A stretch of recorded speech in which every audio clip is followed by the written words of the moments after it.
respected presidents of PSCO, for your kind and valuable words. We now request all. Ang cukup kau para di amba, bukan para saya, bukan ini ang samsumo. আজকে এখানে আসার মূল উদ্দেশ্য হলো রিয়াং কমিউনিটির মধ্যে যারা ইন্টেলেকচুয়ালস, যারা জনপ্রতিনিধি, অনেকে এমএলএ, এমডিসি বা অন্যান্য রিপ্রেজেন্টেটিভ এবং এনজিওদের অনেক প্রতিনিধি এবং বহুত শিক্ষাবিদ, অনেক টিসিএস অফিসার রয়েছেন, অন্যান্য পুলিশ অফিসার রয়েছেন, অন্যান্য সিভিল অ্যাডমিনিস্ট্রেশন অফিসাররা রয়েছেন। তারা আজকে এখানে এটা হলো টিএফডিবিসি অফিস হেডকোয়ার্টারে একটা সম্মেলনের ডাক দিয়েছেন এবং এটা মিটিংয়ে ডাক দিয়েছেন প্রমোদ রিয়াং।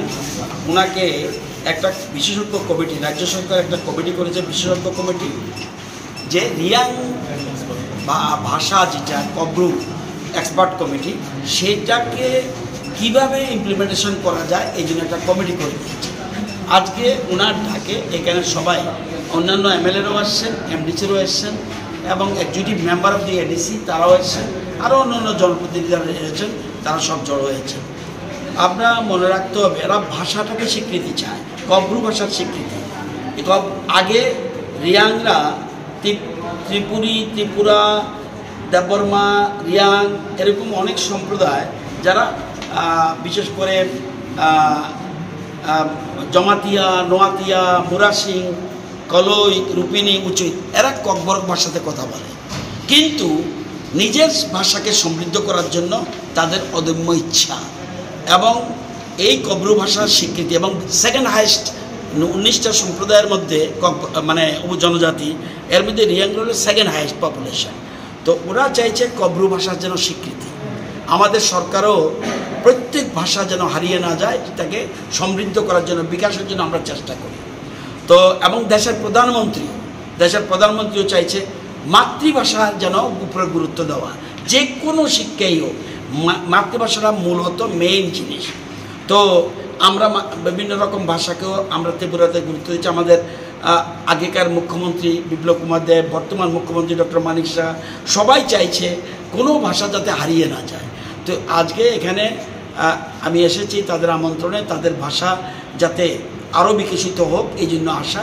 এবং তারা একটা ডিমান্ড দিয়েছে to the chief minister through me, এবং আগামী দিনে ওনারা নিজেরও সেখানে দুটো ডিমান্ড পেয়েছে। 1 নম্বর রিকগনিশন অফ কব্রু ভাষা, সেকেন্ড ইজ হজাগিরি যে ফেস্টিভ্যাল, এটা world famous now, not in India, not in Tripura, world famous.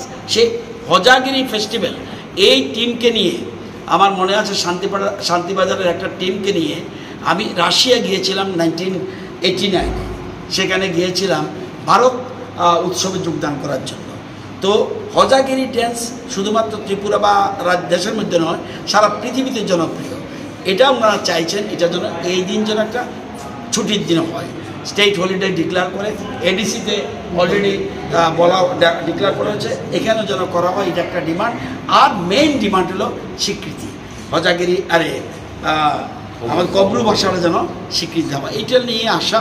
এবং আমি ব্যক্তিগতভাবে এই ভাষার বিকাশে বিশ্বাসী।